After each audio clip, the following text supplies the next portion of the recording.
नमस्कार दोस्तों, आप सभी का बहुत बहुत स्वागत है आपके अपने YouTube चैनल मिस्टर बायोलॉजिस्ट पर। आज के इस पर्टिकुलर सेशन में हम एक बहुत ही ज़्यादा इम्पॉर्टेंट टॉपिक के ऊपर डिस्कशन करने वाले हैं, जिसका नाम है शेल्फोर्ड्स लॉ ऑफ टॉलरेंस। जी हाँ, शेल्फोर्ड्स लॉ ऑफ टॉलरेंस एक ऐसा लॉ है या हाइपोथेसिस है जो कि इकोलॉजी के फील्ड में काफ़ी ज़्यादा इम्पोर्टेंस रखता है और ये हर एग्जामिनेशन के पॉइंट ऑफ व्यू से भी इम्पॉर्टेंट टॉपिक है। इस वजह से इसको आज हम डिस्कस करने वाले हैं। मेरा नाम संदीप कुमार गुप्ता है। मैं एक पीएचडी स्कॉलर हूँ इलाहाबाद यूनिवर्सिटी में और अभी मेरा जो एरिया ऑफ रिसर्च है वो जूलॉजी की फील्ड में है। तो चलिए अब इसी इंट्रोडक्शन के साथ अब इस टॉपिक को मैं स्टार्ट करता हूँ। विक्टर अर्न्स्ट शेल्फोर्ड ने शेल्फोर्ड लॉ ऑफ टॉलरेंस की उत्पत्ति की थी, जो कि एक अमेरिकन जूलॉजिस्ट थे, यानी कि जूलॉजी की फील्ड में ये साइंटिस्ट रह चुके हैं। और इस टॉपिक को इन्होंने 1911 यानी कि 1911 में लोगों के सामने इस टॉपिक को लेकर के आए थे। इस टॉपिक के बेसिस पर वो ये बताना चाहते थे कि जो एक ऑर्गेनिज्म का सक्सेस ऑफ लिविंग है, यानी कि जो एक ऑर्गेनिज्म का जो सर्वाइवल रेट है वो कुछ कंडीशंस के ऊपर डिपेंडेंट होता है। जिस भी इन्वायरमेंट में जो ऑर्गेनिज्म रह रहा है उसमें आसपास पाए जाने वाले जो फैक्टर्स हैं वो उसकी सर्वाइवल रेट में कितना योगदान करते हैं, इसके बारे में एक शेल्फोर्ड लॉ ऑफ टॉलरेंस के माध्यम से शेल्फोर्ड ने दिया था, विक्टर शेल्फोर्ड ने दिया था। शेल्फोर्ड के अलावा इस टॉपिक को आगे फर्दर डिटेल में रोनाल्ड गुड ने इसको आगे फर्दर इलैबोरेट किया था। शेल्फोर्ड लॉ, अगर आप जानते होंगे, लिबिक्स का एक लॉ था जो लॉ ऑफ मिनिमम है। तो जो फैक्टर्स किसी आइसोलेशन में जाकर के वर्क नहीं करते हैं बल्कि सामूहिक तरीके से जब आप इन्वायरमेंट के सारे फैक्टर्स को अगर आप स्टडी करते हैं जो कि उसकी सर्वाइवल रेट को अफेक्ट करते हैं। और लिबिक्स का सिद्धांत ये भी बताता था कि जो फैक्टर होते हैं जितने भी इन्वायरमेंट के, वो किसी कंसर्ट में एक्ट करते हैं, ना कि आइसोलेशन में। यानी कि कोई एक फैक्टर होगा वो ही सिर्फ ऑर्गेनिज्म के सर्वाइवल पर अफेक्ट डालेगा, ऐसा नहीं होता है। जितने भी फैक्टर हो गए, चाहे वो टेम्परेचर हो गया, चाहे वहाँ सराउंडिंग में जो वाटर प्रेजेंट है, वहाँ की सॉइल किस तरीके से है, वहाँ की एयर किस तरीके से है, हवा कैसी है, हर तरीके का फैक्टर अफेक्ट करता है, ना कि कोई एक आइसोलेटेड फैक्टर उस पर रोल करता है। कुछ थ्रेशोल्ड वैल्यूज होती हैं जो कि आपकी लोअर भी हो सकती हैं, अपर भी हो सकती हैं। ये सभी इन्वायरमेंटल फैक्टर को अफेक्ट करती हैं, जिसके बियॉन्ड एक स्पीशीज सरवाइव नहीं कर सकता है। कोई भी इन्वायरमेंटल फैक्टर है, अगर वो ऑप्टिमम वैल्यू में है तभी जाकर के वहाँ पर ऑर्गेनिज्म का जो सर्वाइवल और ग्रोथ है वो सबसे ज़्यादा मैक्सिमम होगा। अगर वो कम हो जाता है तो उसको सब ऑप्टिमल कंडीशन में रखते हैं, और अगर वो उससे बढ़ जाता है तो सुप्रा ऑप्टिमल कंडीशन में रखा जाता है। जितना भी रेंज ऑफ टॉलरेंस है किसी भी स्पीशीज का, उसके सर्वाइवल पर क्या प्रभाव पड़ता है, उसका एक रेंज होता है। तो जितना ओवरऑल होल रेंज होता है उसको रेंज ऑफ टॉलरेंस बोलते हैं। जब कंडीशंस फेवरेबल नहीं होती हैं किसी स्पीशीज के लिए उसके इकोलॉजिकल फैक्टर के रिस्पेक्ट में, तब जो लिमिट ऑफ टॉलरेंस है वो कम हो जाता है दूसरे इकोलॉजिकल फैक्टर्स के लिए।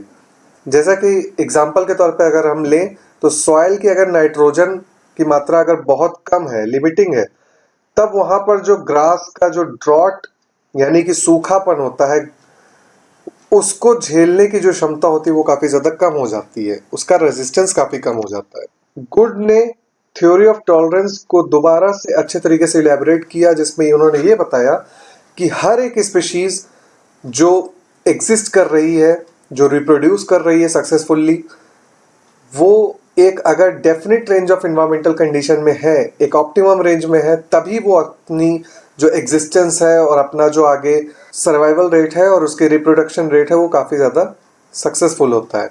अगर वो ऑप्टिमम रेंज से बाहर चला जाता है तो उसका जो सर्वाइवल और रिप्रोडक्शन का रेट है वो काफ़ी ज़्यादा कम हो जाता है। लॉ ऑफ टॉलरेंस हो गया या फिर थ्योरी ऑफ टॉलरेंस, सबसे ज़्यादा जो बेस्ट तरीके से दिखाया जाता है विक्टर शेल्फोर्ड के द्वारा। उसमें उन्होंने बेल कर्व शेप का यूज किया है।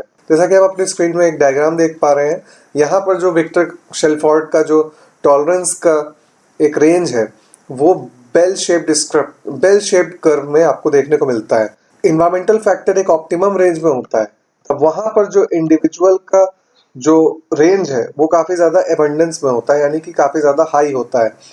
जैसे जैसे ये ऑप्टिमम रेंज कम होती जाती है और आपको ये देखने को मिलेगा कि ये जो बेल शेप कर्व है ये फैलता हुआ नजर आ रहा है, जो टॉलरेंस की रेंज है वो ज्यादा बढ़ती जा रही है।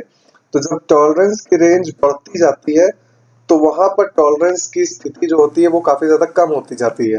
तो जैसे जैसे आप ऑप्टिमम रेंज से बाहर निकलते जाएंगे तो वहां पर स्पीशीज की जो संख्या है वो कम होती जाएगी, और एक टाइम के बाद जब स्ट्रेस कंडीशन काफी ज्यादा हाई हो जाती है तो वहां पर कोई भी स्पीशीज जिंदा नहीं बचती है, सरवाइव नहीं कर पाती है और अच्छे तरीके से अपने आगे वंश है उसको आगे बढ़ा नहीं पाती है। इस वजह से उनका जो नंबर ऑफ इंडिविजुअल्स है वो काफी कम हो जाता है। जो शेल्फोर्ड लॉ ऑफ टॉलरेंस है उसमें एक प्रीफिक्स का यूज किया जाता है, स्टेनो और यूरी।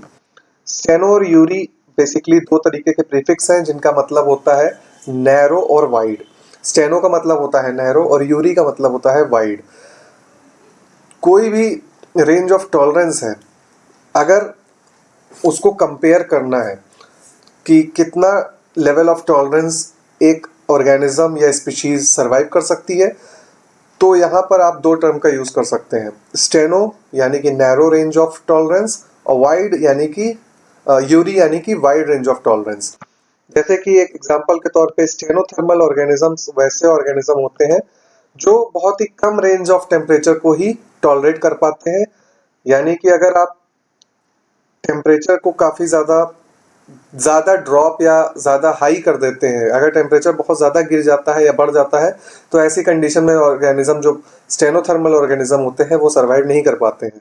लेकिन यूरीथर्मल ऑर्गेनिज्म वैसे होते हैं जो कि अगर टेम्परेचर काफी ज्यादा बढ़ घट रहा है तो भी वो सरवाइव कर लेते हैं, उसका इफेक्ट उनके ऊपर नहीं पड़ता है, चाहे वो टेम्परेचर काफी ज्यादा हाई हो जाए या फिर काफी ज्यादा लो हो जाए। जैसा कि अगर एग्जांपल के तौर पे देखा जाए कि जो वार्म वाटर कोरल रीफ होते हैं, यानी कि गर्म पानी में जो पाए जाने वाले कोरल्स होते हैं, वो शैलो सनलाइट, वार्म और एल्कलाइन वाटर को ही टॉलरेट कर पाते हैं और उसी में अच्छे तरीके से ग्रो कर पाते हैं। दे आर वेरी स्टेनोथर्मल, यानी कि वो बहुत ही शॉर्ट रेंज ऑफ टेम्परेचर को ही टॉलरेट कर पाते हैं, जिनमें वो अच्छे तरीके से ग्रो कर पाते हैं। जैसे कि एग्जांपल के तौर पे लिया जाए कि अगर उनका जो 2 डिग्री का टेम्परेचर काफी लंबे समय तक अगर गिर रहा है तो वो एक स्ट्रेसफुल कंडीशन कॉज करती है, जिसकी वजह से जो ब्लीचिंग होने लगती है उन कोरल्स के अंदर, या फिर उनमें जो एक एल्गी पाई जाती है जो सिम्बियोटिक फॉर्म में उनमें अटैच होती है, उनके सरफेस पे पाई जाती है, उसका भी लॉस होना शुरू हो।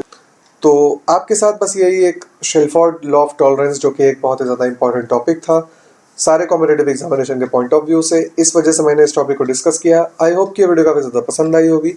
वीडियो को लाइक और शेयर जरूर कर दीजिएगा और चैनल पर नए हैं तो चैनल को सब्सक्राइब जरूर कर लीजिएगा। बेल आइकन को प्रेस करना बिल्कुल भी मत भूलिएगा ताकि ऐसे ही आने वाले इंपॉर्टेंट वीडियोस आपसे मिस ना हो और इस चैनल पर आप हमेशा अपडेटेड रहें। तो चलिए इसी के साथ अब इस वीडियो को एंड करता हूँ। Thank you so much.